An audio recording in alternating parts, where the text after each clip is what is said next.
तो प्यारे बच्चों, आपके लिए पेश है level 2 shift 2 proper solution proper answer Q. आप देखेंगे कि 30 में से एक आध को तो मैं कह नहीं सकता, साइंस बेस्ड कोई बात आ गई हो, तो बाकी सारे के सारे प्रश्न आपने हमसे सुने हैं, हमारे वीडियोस में देखे हैं।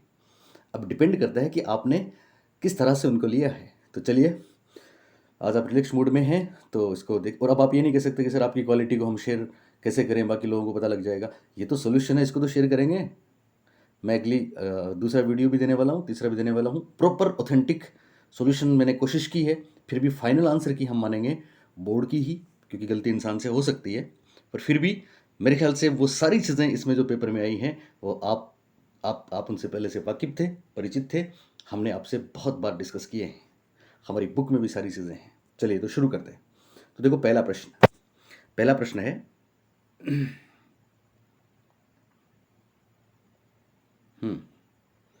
बस हमारी चॉइस बहुत हिंदी इंग्लिश रहती है, तो आपके सामने है ही।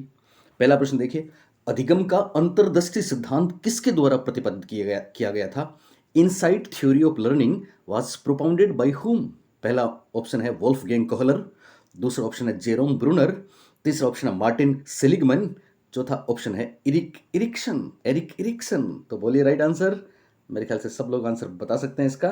इसका सही जवाब होगा, अंतर्दृष्टि सिद्धांत दिया था वोल्फगैंग कोहलर ने। हम आपको बता चुके हैं कि अगर अकेला गेस्टाल्टवाद शब्द पूछ ले और वर्दीमर और कोहलर अलग लगाएं तो हमको वर्दीमर के साथ जाना है, सभी हो तो सभी के साथ जाना है।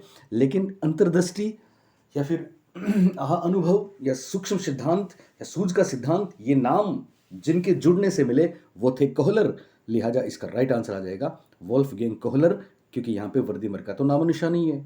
ओके, तो पहला प्रश्न क्लियर हुआ। चलिए दूसरा, सवाल नंबर 2, अधिगम के समस्या समाधान उपागम का अंतिम चरण कौन सा है? Which is the final step of problem solving approach of learning? पहला ऑप्शन है फॉलोइंग लॉजिकल सीक्वेंस, तार्किक क्रम का अनुसरण। दूसरा है knowledge of concepts and principles, संप्रदायों तथा नियमों का ज्ञान। थर्ड ऑप्शन है वेरिफिकेशन ऑफ परफॉर्मेंस, निष्पादन का सत्यापन।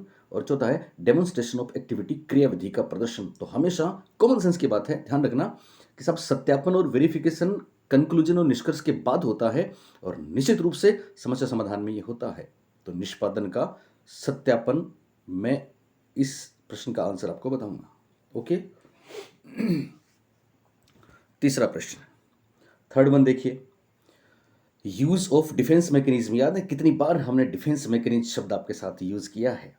तो एक स्ट्रेटजी के रूप में डिफेंस मैकेनिज्म को ओरिजिनली किसने इंट्रोड्यूस किया था? चार option, Abraham Maslow, Sigmund Freud, Carl Rogers या फिर जीन पियाजे। तो मेरा हर बच्चा इसका आंसर कर सकता है, और वो है सिगमंड फ्राइड। अचेतन मन में जो भी बचाव विद्या है उनको हम डिफेंस मैकेनिज्म बोलते हैं, मेंटल मैकेनिज्म बोलते हैं, अप्रत्यक्ष उपाय बोलते हैं, मनोरचनाएं बोलते हैं। और ये देने वाले कौन हैं? सिगमंड फ्राइड हैं। Okay, sorry. चलिए साहब, मैं आज दिन में देख रहा था कि मैं बच्चों को, क्योंकि अच्छा इससे पहले मैंने एक आंसर की डाली थी तो मतलब नहीं भी काट दिया बच्चों ने, नहीं की जगह है बता दिया, कुछ अपनी तरफ से ऑप्शंस जोड़ दिए, ठीक है ना, तो मज़ा नहीं आ रहा था। लेकिन अब चूंकि ऑथेंटिक सोशल मीडिया पे मिट हमको मिल रहा है, इसलिए ये परफेक्ट और सही आपका सोल्यूशन रहेगा। चलिए, तो इसका आंसर हो गया सिगमंड फ्राइड। चौथा देखिए, फोर्थ वन, चौथा प्रश्न है, which of the following is not a part of Thorndike's law of learning? कौन सा थॉर्नडाइक के सीखने के नियमों का हिस्सा नहीं है? तो 1000 बार चर्चा कर चुके हैं हम, किया ना हमने। 3 मुख्य नियम, 5 गौण नियम, तो इसमें एक गौण नियम आएगा। मैं क्लास में भी आपको बोलता हूँ, बच्चों ने कहा सर कैसे प्रश्न आएंगे? एक सीधा सा सिंपल सा तरीका तो ये है कि साहब इनमें से कौन सा मुख्य नियम नहीं है, ये पूछ लेंगे। 3 मुख्य नियम है, 5 गौण नियम है, या कौन सा गौण नियम नहीं है, यही हुआ। तो पहला है लॉ ऑफ रेडीनेस, तत्परता का नियम, याद है आपको रेडीनेस शब्द। साहचर्य का नियम, लॉ ऑफ एसोसिएशन, अभ्यास का नियम, याद है हमने बोला था श्रम आए कि अभ्यास आए, एक्सरसाइज जरूर मिलेगा परीक्षा में। प्रभाव का नियम, लॉ ऑफ इफेक्ट मिलेगा ना, तो रेडीनेस, एक्सरसाइज और इफेक्ट तीनों मुख्य नियम है। साहचर्य का नियम, लॉ ऑफ एसोसिएशन मुख्य नियम नहीं है, ये तो गौण नियम है। एसोसिएशन शिफ्टिंग याद आ रहा है आपको? ओके, जिसपे पेवलोव टिका था, पेवलोव का सिद्धांत इस पर बेस्ड है। चलिए, 5वां प्रश्न देखो, एक एक चीज आ रही है ना आपको। चलिए, फिर भी कुछ लोग कहते हैं कि साहब हमारे आए, हम नहीं कहते हमारे आए, हमारे बच्चों के आए, हमारा हर बच्चा मैंने बोला था ना, ऑप्शंस को फाड़ के आओगे तुम, फाड़ के, और यही हुआ। चलिए 5वां प्रश्न देखिए, विच of the following is A psychological factor influencing classroom learning, यानी क्लासरूम अधिगम को इन्फ्लुएंस करने वाला कौन सा साइकोलॉजिकल फैक्टर है, ध्यान देंगे, मनोवैज्ञानिक तत्व कौन सा है। ये सारी चीजें सीखने को प्रभावित करती हैं, लेकिन मनोवैज्ञानिक कौन सा है ये हमको ध्यान रखना है। पहला ऑप्शन है स्वास्थ्य, उम्र एवं gender, health, age and gender. दूसरा है परिपक्वता का स्तर, लेवल ऑफ मैच्योरिटी। तीसरा है अभिप्रेरणात्मक एवं संवेगात्मक अवस्था, मोटिवेशनल एंड इमोशनल स्टेट। चौथा है विषय वस्तु की अर्थपूर्णता, मीनिंगफुलनेस ऑफ कंटेंट्स। तो याद रखना, मनोवैज्ञानिक शब्द आया तो हम जाने कितनी बार आपके साथ चर्चा कर चुके हैं कि साहब ये इमोशंस, मोटिवेशंस, ये शब्द ही अपने आप में मनोविज्ञान है। तो अभिप्रेरणात्मक एवं संवेगात्मक अवस्था इसका राइट आंसर होगा। अगर आपने ध्यान से पढ़ा तो कोई दिक्कत आएगी नहीं। मैंने एक आपको क्लू दिया था, लोग क्लू दे रहे थे तुक्का मारने के, और हमने तो आपको एक ही क्लू दिया था, और ये क्लू निश्चित रूप से आपके काम आया होगा, क्योंकि जहां पे हमको देखना है कि एक ऑप्शन हटके है, ओड वन है, वो आंसर होगा। तो देखो आप, परिपक्वता का स्तर और उम्र, जेंडर, ये एक जैसी बात हो गई है ना, ये एक व्यक्ति की इंटरनल चीजें हुई, लेकिन ये जैविक हैं, ठीक है, तो इसलिए ये दोनों एक जैसी हो गई तो नहीं हो सकता। विषय वस्तु की अर्थपूर्णता ये बाहर वाली चीज है, ठीक है ना, ये डिफरेंट है निश्चित रूप से। लेकिन मनोवैज्ञानिक शब्द आते ही हमको अभिप्रेरणात्मक एवं संवेगात्मक अवस्था के साथ जाना चाहिए था। अगर आपने ध्यान से पढ़ा है, कोई बात नहीं, पत्रता परीक्षा है, लेकिन फिर मैं आपको बार बार बोल रहा हूं, गलती मत कर देना। अपने उन आकाओं को फॉलो मत करना जिनको पता भी नहीं कि साहब मोटिवेशन और इमोशनल वर्ड्स की स्पेलिंग क्या होती है। ये आप पे डिपेंड करेगा, क्योंकि फिर कोई माफ़ नहीं करेगा, फिर मौका नहीं मिलेगा, फिर हम बार बार आपको नहीं बताएंगे, बार बार आपको नहीं चेताएंगे, और आप किसी भरोसे में, आप मतलब वही बात है ना, रिक्शे वाले के कहने पे आप पता नहीं कहाँ जा सकते हो, किससे पढ़ सकते हो, तो वो आपको खुद को डिसाइड करना होगा। अब हम भी बस आपको बहुत समझा चुके हैं, बहुत बता चुके हैं। चलिए 6वां प्रश्न, चलिए, और अभी तो हमारे मेथड्स बाकी हैं, अभी तो हमारी शैक्षिक प्रौद्योगिकी बाकी है, अभी तो सेकंड ग्रेड और फर्स्ट ग्रेड में टीचिंग मॉडल्स और वो तमाम बातें बाकी हैं, लेकिन अब हम उनको किस तरह से आपको देंगे ये हम तय करेंगे। चलिए 6वां है, which teaching learning method was introduced by Dwight W Allen. Dwight W Allen के द्वारा कौन सी शिक्षण अधिगम विधि दी गई है। ऑप्शंस देखिए, पहला है माइक्रो टीचिंग, सूक्ष्म शिक्षण। दूसरा है टीम टीचिंग, दल शिक्षण। तीसरा ब्रेनस्टॉर्मिंग, मस्तिष्क विप्लव। चौथा है इंटरैक्टिव टीचिंग, अंतःक्रिया शिक्षण। तो इसका सही जवाब हो गया माइक्रो टीचिंग। चाहे एलन का नाम आए, एक पेपर में कीथ एचिसन भी आया है, चाहे कीथ एचिसन आए, कहीं कहीं स्किनर का कॉन्सेप्ट भी था। तो ये एक्चुअली हार्वर्ड विश्वविद्यालय में कुछ लोगों ने दिया था 1963 में। भारत में डी तिवारी, ठीक है ना, इनको सबको डिटेल में पढ़ेंगे हम, है ना, ऐसी टेस्ट सीरीज हमारी आने वाली हैं, बहुत बेहतरीन चीज़ें, उनको आप देखेंगे। तो यहाँ सूक्ष्म शिक्षण राइट आंसर हो गया। सवाल नंबर 7वां प्रश्न देखिए।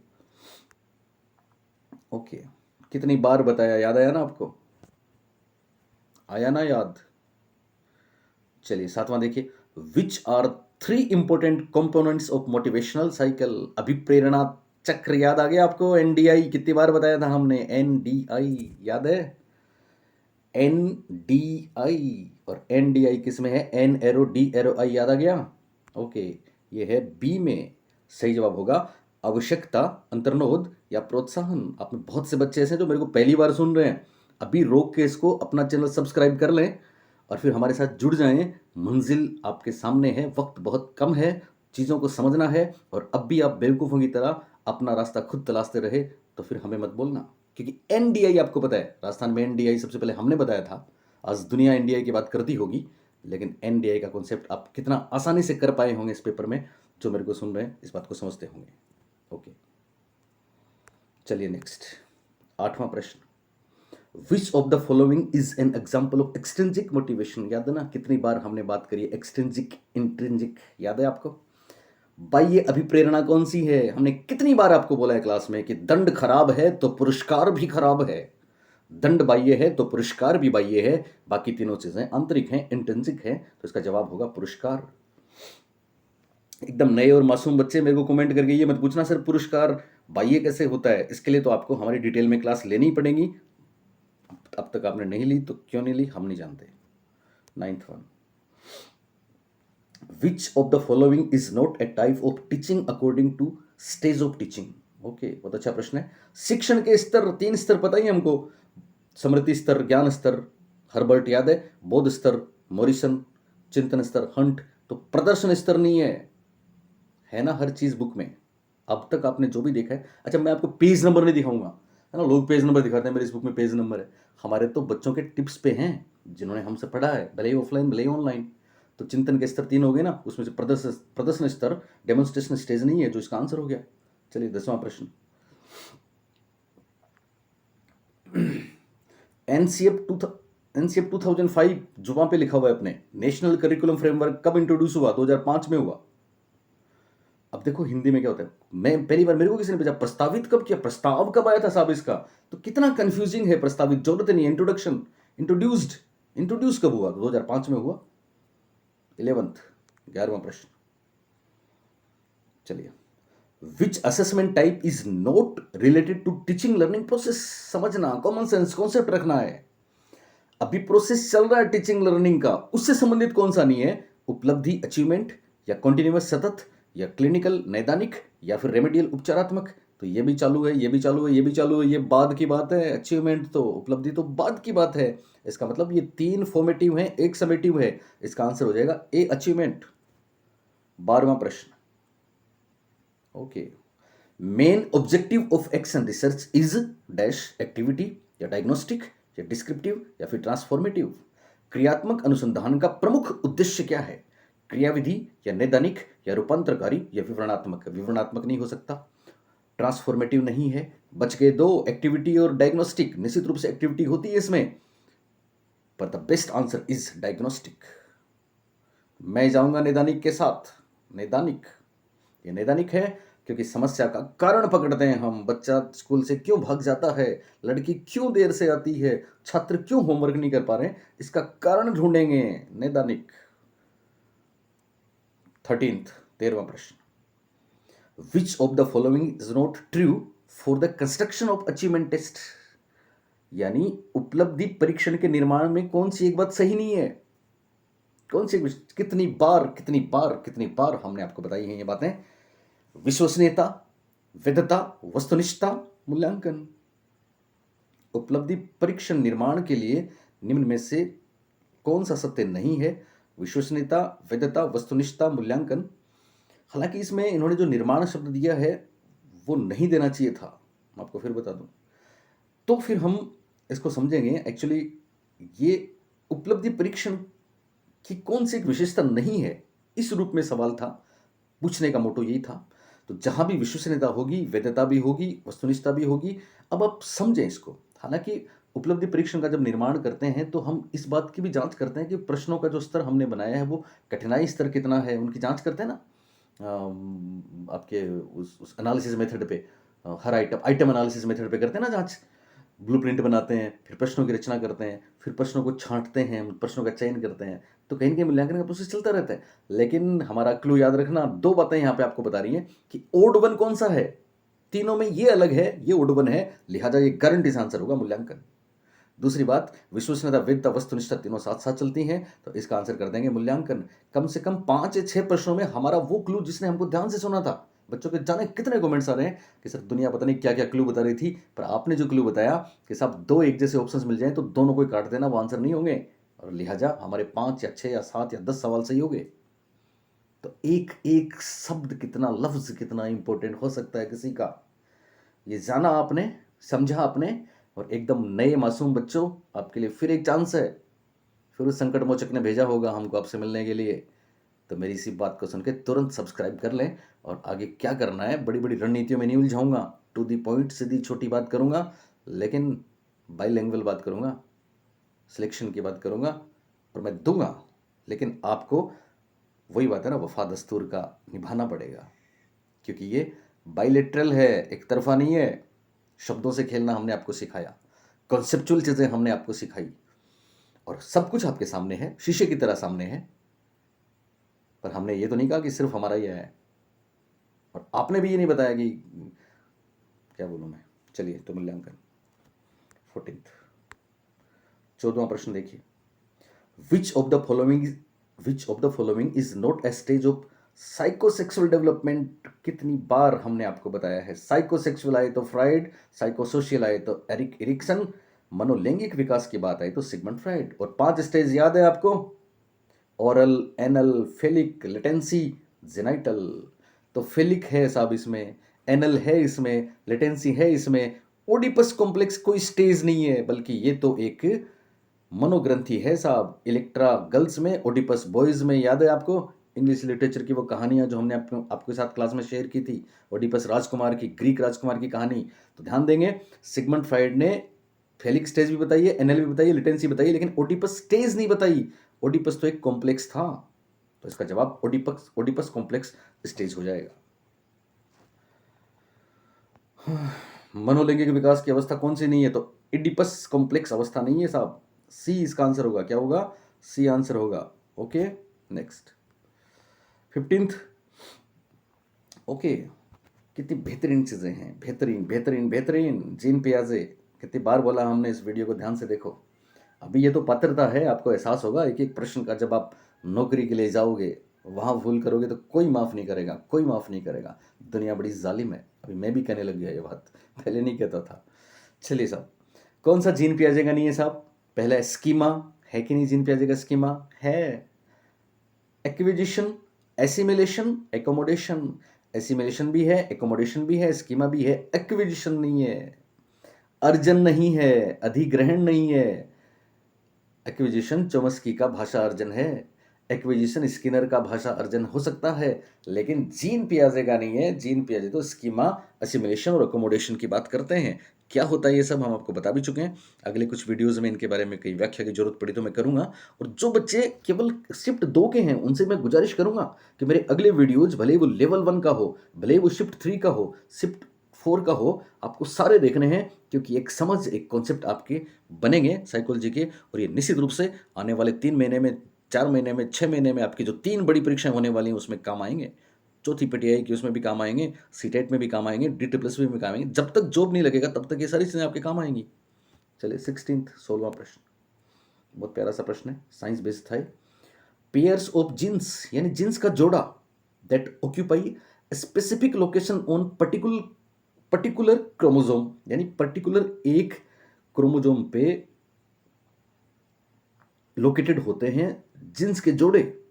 जीन्स का पेयर जो एक क्रोमोजोम या गुणसूत्र पर एक खास जगह पे लोकेटेड होता है और सेम ट्रेट्स को लेता है, समान करेक्टर्स को लेता है।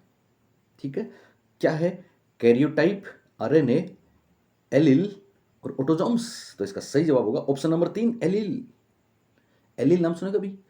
एलील एक्चुअली क्या होता है? पेयर में रहता है। ध्यान दें, एलील सेम करेक्टर, दोनों जो पेयर होते हैं ना, दोनों सेम करेक्टर रखते हैं, लेकिन ये वेरी भी करते हैं। खास बात यहाँ पे, जैसे इसका एग्जांपल ले सकते हैं आप, आंखों का कलर इन्हीं के कारण से होता है, या कभी आपने कलर ऑफ फ्लावर्स देखे होंगे तो वो इन्हीं के कारण से होता है। तो मैं जाऊँगा इसके, हालांकि ये साइंस का प्रश्न है, तो फाइनली अगर कोई और आंसर आए तो आप मेरे को दोष मत देना, पर मैं एलिल के साथ जा रहा हूँ।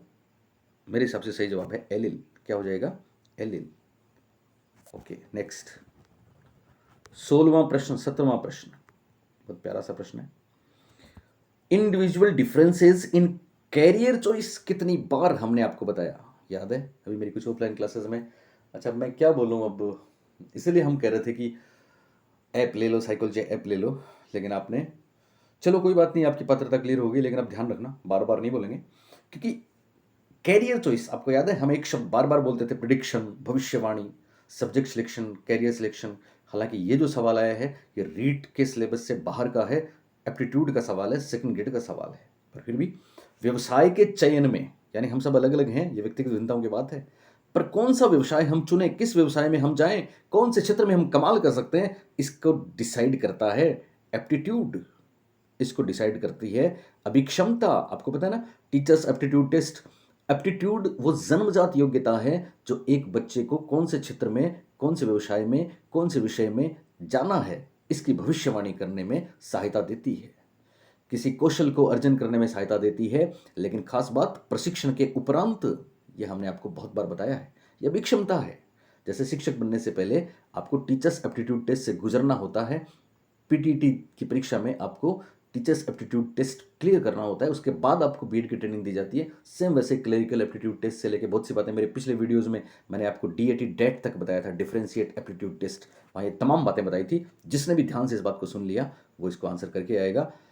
व्यक्तिगत अभिक्षमता का व्यवसाय चयन में व्यक्तिगत विभिन्नताओं को किसके द्वारा समझा जा सकता है? जवाब है अभिक्षमता में अंतर। जवाब है डिफरेंस इन एप्टीट्यूड। ध्यान रखना, एप्टीट्यूड है ये, एटीट्यूड नहीं है। तो आप में से बहुत से मासूम बच्चे तो ये भी नहीं जानते होंगे एटीट्यूड और एप्टीट्यूड में फ़र्क क्या है। चलिए नेक्स्ट 18वां प्रश्न। रोल ऑफ इन्वायरमेंट, वातावरण का रोल है किसमें? In child development is best reflected by. बहुत प्यारा सा प्रश्न है। बाल विकास में वातावरण की भूमिका किसके द्वारा सही रूप में प्रतिबिंबित होती है? स्वभावगत प्रवृत्तियां, टेम्परामेंटल टेंडेंसीज। टेम्परामेंटल टेंडेंसीज क्या होती हैं? आप तुनक मिजाजी हो कि धैर्यशाली हो कि आपके इमोशंस कैसे हैं। पर्सनैलिटी डिस्पोजिशंस, व्यक्तित्व की प्रकृति आपकी कैसी है। प्राइमरी रिएक्शन पैटर्न्स, प्राथमिक प्रतिक्रिया के तरीके क्या हैं आपके, इमीडिएट रिएक्शंस क्या आते हैं आपके। और हैबिट फॉर्मेशन, आदत निर्माण। तो वातावरण, देखो कितनी बातें मैंने आपको फिर बता दूं मैं आपको। हमने आपको जो क्लू दिया था, यानी स्वभावगत व्यक्ति की प्रकृति है ये वातावरण आपकी।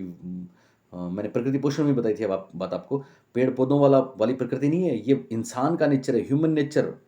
और ये इसके पास जो है, ह्यूमन के पास बेसिकली वही तो रिएक्शन कर रहा है वो। और उसके पर्सनैलिटी के डिस्पोजिशन, यानी ये तीनों एक जैसे ऑप्शंस हैं। अलग है तो सिर्फ आदत है जो कि एक्वायर्ड होता है, आदत सिर्फ अर्जित होती है। आदत जन्मजात, वंशानुक्रम, जैविक, फिजियोलॉजिकल, बायोलॉजिकल कुछ नहीं होती। आदत मतलब वहां से संबंधित नहीं है, आदत तो इन्वायरमेंट से संबंधित है। इसलिए बोलता है ना, आदत केवल अर्जित होती है, केवल अर्जित। तो यहाँ अर्जित वाली बात है, वातावरण वाली बात है। वातावरण है अर्जित, अर्जन। बाकी जैविक है, वंशानुक्रम है, फिजियोलॉजिकल है। तो ये है आदत निर्माण। कितना बेहतरीन। अब तक मैं आपको 4 प्रश्न ऐसे बता चुका हूं जिनमें केवल और केवल मेरे एक क्लू का आपने ध्यान रखा तो आपके 4 आंसर सही हो सकते थे। फिर भी नहीं कर पाए तो मैं क्या करूं? कोई कुछ नहीं कर सकता, क्योंकि आपकी अप्रोच वो बनी नहीं। आपकी अप्रोच इसलिए नहीं बनी। अच्छा, मैं बोलता था आपको, कुछ लोग कहते थे सिर्फ एक व्यक्ति को पकड़ लो, सिर्फ एक व्यक्ति की बुक को पकड़ लो। मैं कहता था नहीं, ऐसा मत करो। लेकिन अब मुझे लगता है कि वो सही कहते थे, क्योंकि काश आप सिर्फ हमें पकड़े रहते, उनके पास नहीं जाते, तो आपके 3 से 4 और प्रश्न सही होते। क्योंकि आप भटक गए, आप ये तय नहीं कर पाए कि वो उनकी बातें लें कि हमारी बातें लें। अल्टीमेटली अब तो आपको एहसास हो गया होगा। चलिए, which statement is not true as principle of development. विकास के सिद्धांत के बारे में एक बात गलत है 4 में से, कौन सी है? पहली बात है, हिंदी में देखिए, विकास के लिए प्रत्येक अवस्था समान रूप से महत्वपूर्ण है। Every stage is equally important for development. दूसरा है, विकास परिपक्वता तथा सीखने का परिणाम है। कितनी बार बताया हमने, परिपक्वता गुणा अधिगम बराबर विकास। गुणा अधिगम, फिर वो जोर दे रहा हूं गुणा वाली बात पे। परिपक्वता समझ रहे हो आप, समझ रहे होंगे आप। परिपक्वता गुणा अधिगम बराबर विकास। ओके। विकास में व्यक्तिगत विभिन्नताएं होती हैं, there are individual differences in development. बिल्कुल होती हैं साहब। चौथा क्या है हिंदी में? विकास पूर्वानुमेय होता है। विकास पूर्वानुमेय, कितनी बार हमने बोला। Developmental patterns are predictable. Predictable याद है, हमने इतना भी बताया था आपको कि साहब बच्चे को जो भी बनना है आरंभिक 4-5 वर्ष में बन जाता है। Sigmund Freud.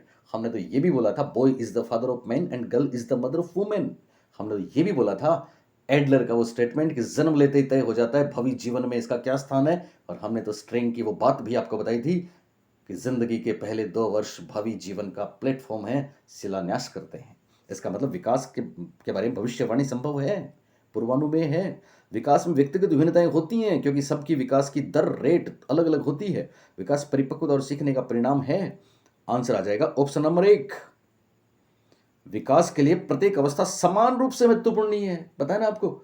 Early childhood is more critical than later childhood. याद है आपको, आरंभिक विकास परवर्ती विकास से ज्यादा महत्वपूर्ण है। इसलिए वेरी करती है साहब विकास की हर बात, इवन विकास की रेट हर अवस्था में। तो हर अवस्था समान रूप से महत्वपूर्ण नहीं है, ये असत्य है, ये गलत है, लिहाजा ये इसका आंसर है। बात समझ में आ गई आपको? नेक्स्ट 20वां प्रश्न। नैतिक विकास का सिद्धांत किसने दिया? रॉबर्ट जे हेविंगहस्ट। आ गया ना, हेविंगहस्ट नाम सुना है?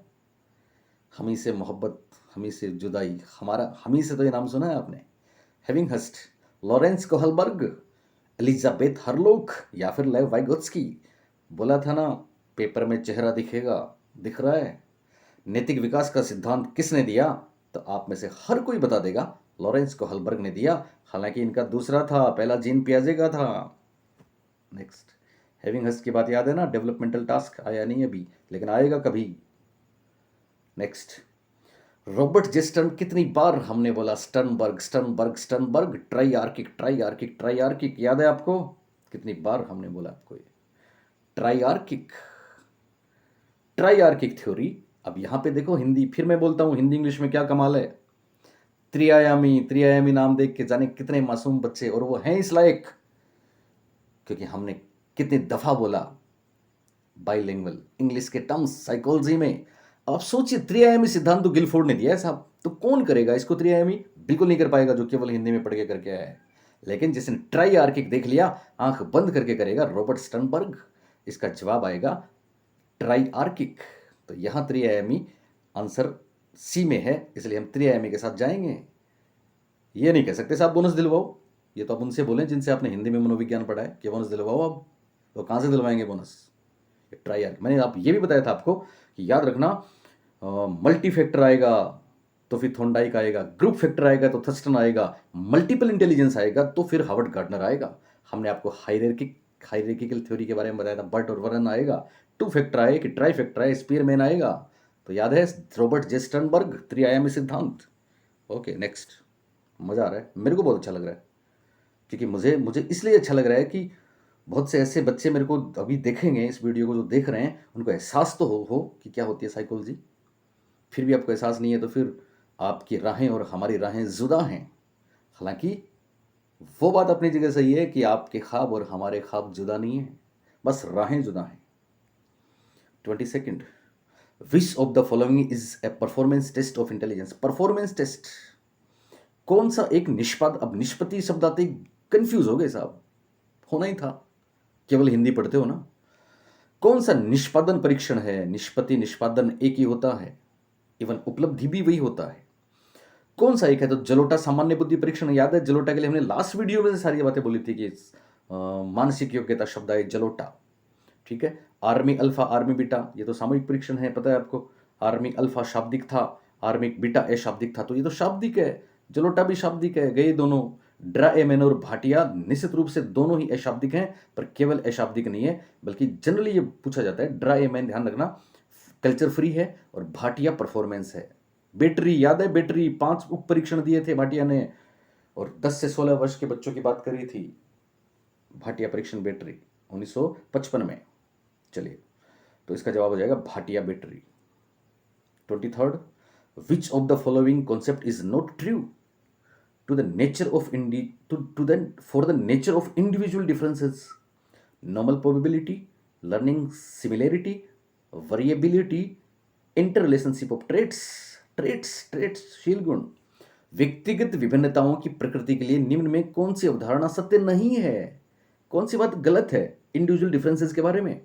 सामान्य संभाव्यता, या फिर विचलनशीलता, या फिर अधिगम सामान्यता, या फिर शील गुणों का अंतर संबंध। तो देखो समझना, व्यक्तिगत विभिन्नताएं क्या है? व्यक्तिगत विभिन्नताएं कहती हैं कि हम सब एक जैसे हैं कि अलग अलग? बिल्कुल, हम सब अलग अलग हैं। तो हम सब अलग अलग हैं, तो देखो आप, यानी हम अलग अलग हैं, हालांकि आपस में संबंध तो हैं, पर फिर भी यहाँ पे ध्यान देखिए, एक तो नॉर्मल प्रोबेबिलिटी, सामान्य संभाव्यता। ओके, सामान्य संभाव्यता का मतलब क्या होता है? आपको याद है हमने एक वो बेल शेप बताया था आपको कि साहब औसत बुद्धि लब्धि के लोग इस दुनिया में आधे होते हैं, आधे इधर वाले, आधे इधर वाले, याद है आपको? विचलनशीलता, वेरिएबिलिटी, तो विचलनशीलता तो इसमें होती ही होती है, तो ये तो इसका उत्तर नहीं हो सकता क्योंकि गलत पूछा है, ठीक है। लर्निंग सिमिलरिटी, अधिगम समानता, मतलब सब एक तरीके से सीखते हैं। शील गुणों का अंतर संबंध, शील गुणों का क्या हो गया, गड़बड़ हुआ, हिल गया है ना, चलिए ठीक। हाँ, तो ध्यान रखना, व्यक्तिगत भिन्नताओं की प्रकृति में कौन सी एक बात है जो इसके खिलाफ है, मतलब सत्य नहीं, मतलब उसके खिलाफ है, ठीक है ना। सामान्य संभाव्यता, normal probability, learning similarity, variability, और इंटर रिलेशनशिप ऑफ ट्रेड्स। तो देखो ध्यान दें आप, शील गुणों का अंतर संबंध ये बताता है कि सब में शील गुणों के आपस में संबंध तो होते हैं, पर वो अलग अलग हैं। वेरिएबिलिटी कहती है सब वेरी करते हैं, सब अलग अलग हैं। अब बच गए ऑप्शन नंबर 1 और 2, ध्यान देना, ऑप्शन नंबर 1 और 2। 1 और 2 में फ़र्क है। सामान्य संभाव्यता मैंने अभी आपको बताया ना, सामान्य संभाव्यता ये तो कहती है कि अधिकतर लोग ऐसे होते हैं, पर लोग इधर और इधर अलग भी तो होते हैं। लेकिन अधिकतम समानता के साथ मैं जाऊँगा यहाँ पे, जिसका मतलब है कि सभी एक ही तरह से सीखते हैं। ये बात मेरे ख्याल से व्यक्तिगत भिन्नताओं के खिलाफ है, क्योंकि सबकी लर्निंग स्टाइल अलग-अलग है। तो यहाँ पे 23 में आंसर नंबर 2 लर्निंग सिमिलरिटी या अधिगम समानता वाक़ई सही आंसर है। बोर्ड क्या मानता है, इसकी हम 100% गारंटी नहीं लेते हैं, क्योंकि आपको पता है ना, बोर्ड हर बार 4 या 5 आंसर गलत भी मान लेता है और फिर उन्हें बोनस देता फिरता है, और फिर आप जैसे बच्चे उनके पीछे पड़े, सर पिछली बार तो ये माना था, सर पिछली बार तो सृजनात्मकता को अभिसारी बताया था। और पढ़ाने वाले भी आपको वही कहते हैं, क्योंकि वो तो केवल पेपर देख के बताते हैं ना, कॉन्सेप्ट तो उनके पास है ही नहीं, जानते तो वो है नहीं कि वास्तव में इसकी रूट क्या है, इसका बेस क्या है। तो हम यहाँ पे अधिगम समानता के साथ जाएंगे। 24th 24वां प्रश्न देखें। Who has not propounded the trait theory of personality. व्यक्तित्व का शील गुण सिद्धांत किसने प्रतिपादित नहीं किया है? पहला है पॉल कोस्टा व रॉबर्ट मैक्रे, दूसरा रेमंड केटल, तीसरा हेंस आइजेंक, चौथा है गॉर्डन आलपोर्ट। तो देखो यहाँ पे आलपोर्ट तो सब शील गुणों के जनक के रूप में मशहूर हैं। 17,953 याद है? 3 प्रकार के ट्रेट्स याद है ना आपको, सामान्य और व्यक्तिगत। व्यक्तिगत में 3, केंद्रीय, गौण और कार्डिनल। रेमंड केटल ने इनकी संख्या को कम किया, फिर 16 पे ले आए। हेंज आइजेंक ने 32 पीएफ भी दिया था और 3 विमाएं भी बताई हैं।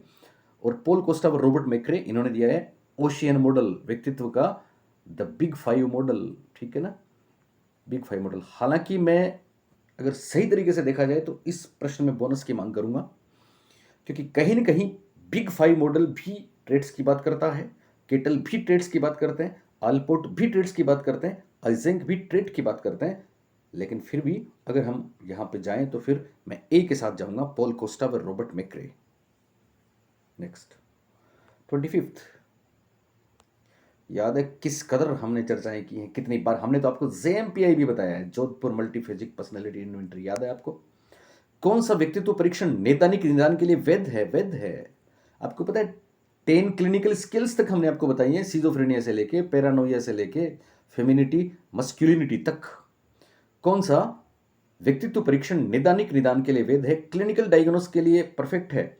16 पीएफ है कि टीएटी है कि ईपीपीएस आइजेंक वाला है कि एमएमपीआई है? तो इसका सही जवाब है एमएमपीआई। पता है क्यों? क्या होता है क्लिनिकल डायग्नोस? यानी जो मनोरोगों के बारे में बात करता है। तो एमएमपीआई याद है ना आपको, हाथावे मैकिले ने बनाई थी। और ये 10 प्रकार की स्किल्स हैं जो मनोरोगों के बारे में हैं, स्किजोफ्रेनिया से लेके आगे तक। तो एमएमपीआई इसका राइट आंसर है। एमएमपीआई की full form Minnesota multiphasic personality inventory या मिनेसोटा बहुपक्षीय व्यक्तित्व आविष्कारिका है। मजा आया आपको? ये सेल्फ रिपोर्ट है। ओके। 26th। कुसमायोजन का कौन सा तत्व विशेष रूप से निर्णय लेने से संबंधित है? डिसीजन मेकिंग से डिसीजन निर्णय कब लेंगे आप? जब आप दुविधा में होंगे, कॉन्फ्लिक्ट में होंगे। निर्णय की बात तो तब आएगी ना कि इधर जाऊं कि इधर जाऊं। और 2 चीजें, स्ट्रेस, फ्रस्ट्रेशन, एंजाइटी, कॉन्फ्लिक्ट, तनाव, कुंठा, चिंता या द्वंद्व। तो सही जवाब है द्वंद्व। याद है ना, उपागम उपागम परिहार, उपागम उपागम उपागम उपागम आपकी द्वंद्व, सॉरी संघर्ष, उपागम उपागम संघर्ष, उपागम परिहार संघर्ष। याद है आपको? Approach approach conflict, approach avoidance conflict, avoidance avoidance, दोनों को छोड़ूं या दोनों पाने वाले हैं तो दोनों को पाऊं, या फिर एक बेहतर एक खराब। याद है ना आपको? यह है द्वंद्व, द्वंद्व कॉन्फ्लिक्ट। जब 2 लक्ष्य हों, 2, एक धनात्मक एक ऋणात्मक तो उपागम परिहार। याद है? दोनों ऋणात्मक तो परिहार परिहार। यहां पे निर्णय लेने की बात आई तो द्वंद्व होगा, कॉन्फ्लिक्ट होगा। नेक्स्ट। कितना बढ़िया प्यारा सा प्रश्न, कितना प्यारा सा पेपर है। ओके। 27th। जेपी गिलफोर्ड साहब भी आ गए साहब। जेपी गिलफोर्ड के अनुसार which is not A characteristics of creativity, creative children. Okay. सृजनात्मक बालकों की कौन सी नहीं है? एम्पैथी, ओहो एम्पैथी आ गया। Empathy in thinking, multiple solution नाम आते समझ लेंगे आप। फ्लेक्सिबिलिटी, ओरिजिनलिटी, याद है ना आपको? चिंतन में मौलिकता तो होती है, लचीलापन फ्लेक्सिबिलिटी भी होता है, बहुविध उत्तर जरूर होते हैं, ओपन एंडेड, लेकिन एम्पैथी नहीं है साहब। समान, अब यहाँ तो हिंदी में तो खैर काम ही अलग है, मैं क्या बोलूँ आपको। एम्पैथी इन थिंकिंग, चिंतन में समानुभूति, समानुभूति खास बात, वही वाली बात है, एक अलग है। आप देखो कितनी बड़ी बात है। बहुविध उत्तर, बहुविध उत्तर का मतलब समझते हो? अलग अलग, मल्टीपल रिस्पॉन्स है इसमें। चिंतन में मौलिकता, हर एक की अपनी, तो वो अलग अलग होंगे।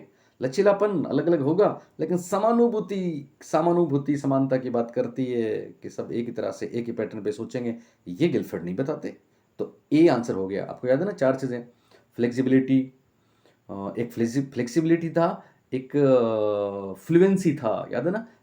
फ्लेक्सिबिलिटी, फ्लुएंसी, ओरिजिनलिटी और इलेबोरेशन या एक्सप्लोरेशन। तो समानुभूति कहीं नहीं बताया साहब जेपी गिलफोर्ड साहब ने, जो इसका राइट आंसर है।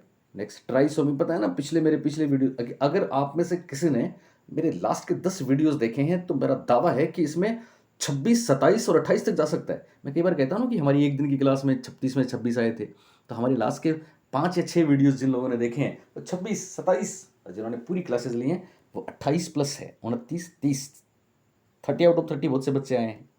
ट्राइसोमी, पता है ट्राइसोमी, क्योंकि ये पेपर इतना अच्छा भी था, लेकिन फिर भी पता है आपको आगे बहुत कुछ होने वाला है, आगे और भी बेहतरीन चीज़ें आएंगी जब आएगा ना स्टेटम मॉडल, जब आएंगी बहुत सी चीज़ें। ओके, तो ट्राइसोमी 21, ओके क्या है? डाउन सिंड्रोम है साहब। देखो, टर्नर सिंड्रोम भी आ गया, क्लाइंटर फिल्टर भी आ गया, कितना आपका कितना लिमिटेड सिलेबस है, ठीक है। पर आप बोलेंगे साहब फिर आप मेमोरी के साथ क्यों गए? हम इसलिए गए कि सब पता नहीं कौन सी बात, जैसे आपको पता है एप्टीट्यूड आई गया ना, हम किसी चीज़ को छोड़ नहीं सकते बच्चे, पता नहीं कौन सी बात आ जाए तो हम मास्टरी देंगे आपको, मास्टरी देते हैं आपको, इसलिए हम इतना डीपली भी जा सकते हैं। ओके, लेकिन बस वही बात है, ये तो पात्रता परीक्षा थी, आप सेकंड ग्रेड, फर्स्ट ग्रेड और उसमें जाएंगे तो देखना क्या कमाल करेंगे इंग्लिश के वर्ड्स। चलिए, ट्राइसोमी 21 ये है आपका डाउन संलक्षण, डाउन सिंड्रोम है, डाउन सिंड्रोम। एक्चुअली नाम डाउन है, हमारे 23 जोड़े मिला के 46 होते हैं ना, पर इसमें 47 होते हैं। क्या होते हैं? 47 होते हैं, क्योंकि 21वां जो है उसमें रेप्लिकेट, डुप्लीकेट, रेप्लिकेट के साथ ट्रिप्लीकेट होता है, इसमें 3 हो जाते हैं 2 की जगह, तो एक बढ़ जाता है, इसको बोलते हैं डाउन सिंड्रोम, मंद बुद्धि बालकों की एक विशेषता है। चलिए साहब, डाउन सिंड्रोम क्लियर हुआ सबको? 29th, प्रतिभाशाली बालकों की शिक्षा के लिए कौन सा उपाय प्रासंगिक नहीं है? Which measure is not relevant to the for the education of gifted children? Gifted, पहला है पाठ्यक्रम की समृद्धि, इनरिचमेंट ऑफ करिकुलम, कितनी बार हम बोलते हैं इनरिच करिकुलम, इनरिच करिकुलम, याद है? ग्रेड एक्सेलेशन, श्रेणी उन्नत, कितनी बार बोला है? रेमेडियल टीचिंग, स्पेशल क्लासेस, विशेष कक्षाएं। आप अगर मेरे मेरे नोट्स देखेंगे इवन, तो आपको ये 3 बातें तो स्टार्टिंग में मिलेंगी आपको, कि विशिष्ट कक्षाएं, व्यक्तिगत निर्देशन, वर्गीकरण करना और कक्षा में शीघ्र प्रोन्नति देना, और पाठ्यक्रम की इनरिचमेंट, विस्तृत व संवर्धित पाठ्यक्रम। याद है ना? तीनों चीज़ें होती हैं। उपचारात्मक अध्यापन की विशेष आवश्यकता नहीं होती, ये मंदबुद्धि बच्चों के लिए ज़्यादा बेहतर होता है, पिछड़ों के लिए ज़्यादा बेहतर होता है, इसलिए उपचारात्मक अध्यापन, रेमेडियल टीचिंग के साथ हम जाएंगे। आखिरी सवाल, एलडी का सवाल आ गया साहब, और यहाँ कंफ्यूज नहीं होना था, बहुत आसानी से कर सकते थे बच्चे, ये तो खैर कर ही दिया होगा, सबने कर दिया होगा। कौन सी विकृति अधिगम अक्षमता का एक प्रकार है? Which disorder is types of LD, learning disability, LD पे सवाल। ओके, क्रेटोनिज्म आपको याद है, पेनरोज की बुक, मैंगोलिज्म, क्रेटोनिज, हाइड्रोसेफेली, माइक्रोसेफेली, मंदबुद्धि के प्रकार हैं। एडीएसडी कितनी बार बोला है? Attention deficit and hyper activity disorder. ये एक्चुअली एडीएसडी और ऑटिज्म, इन दोनों में बहुत सी बातें ऐसी हैं जो एलडी के इक्वल हैं, लेकिन फिर भी माइनर डिफरेंस है अधिगम अक्षम बालक में और ऑटिस्टिक चाइल्ड में, अधिगम अक्षम बालक में और एडीएसडी चाइल्ड में, ठीक है ना। Attention disorder and hyper activity disorder बता चुका हूँ आपको, ठीक है। ऑटिज्म, एएसडी, तो इसका सही जवाब हो जाएगा डिसलेक्सिया, डिसलेक्सिया। इस बार आप देखते हैं, आपने देखा होगा ना, ऐसा पहले हुआ था एक बार, तो मेरे को याद है, पहली बार राजस्थान में सेकंड ग्रेड का एग्जाम हुआ था, तो जीके का पेपर हर एक सब्जेक्ट का अलग था, और साइकोलॉजी जीके में आती है, तो हमने घोषणाएं करी थी कि इस बार अगर आपको पूछा ना अभिप्रेरणा चक्र में भूख क्या है, तो अगली बार आपको जरूर पूछेंगे अभिप्रेरणा चक्र में प्रोत्साहन का कौन सा एग्जाम्पल है। अगले में जरूर पूछेंगे कि अभिप्रेरणा चक्र में आवश्यकता की परिभाषा क्या है, और ऐसा ही हुआ था, और यहाँ भी हुआ। लेकिन चूंकि आपने वीडियोस देखे ही नहीं, चूंकि आप इतने आपाधापी में थे कि आप इन चीज़ों का अनुमान ही नहीं लगा पाए कि ऐसा भी होता है क्या। चलिए, आगे से ध्यान रखना, कोई बात नहीं, जो हुआ सो हुआ। जिन लोगों का थोड़ा सा पेपर मुश्किल आया है उनके लिए नॉर्मलाइजेशन होगा और बोनस मिलेगा, नंबर किसी के कटेंगे नहीं। थोड़ा सा दुख उन बच्चों के लिए ज़रूर है जो परीक्षा देने से वंचित रहेंगे। हम कोशिश कर रहे हैं कि सरकारी लेवल पे उनको एक मौका दें, उनको पात्रता में वापस उनकी एक छोटी सी परीक्षा करा के उनको शामिल कर लें। अपने तो भाई बहन है वो, ठीक है ना, पात्रता ही तो है, तो क्यों उनके साथ ऐसा किया जाए। तो ऐसा हो सकता है जल्दी गुड न्यूज़ उनको मिल सकती है। साथ में आप अभी से तैयारी में जुट जाएँ, हमारे साथ रहें, हम आपके साथ हैं, क्योंकि हो सकता है हमारी राहें, आपके तरीके, हमारे तरीके अलग हों, लेकिन फिर वही बात याद रखना, आपके सपने और हमारे सपने जुदा नहीं हैं। पढ़ते रहिए, जुड़े रहें। थैंक यू, बाय, शब ख़ैर, गुड नाइट।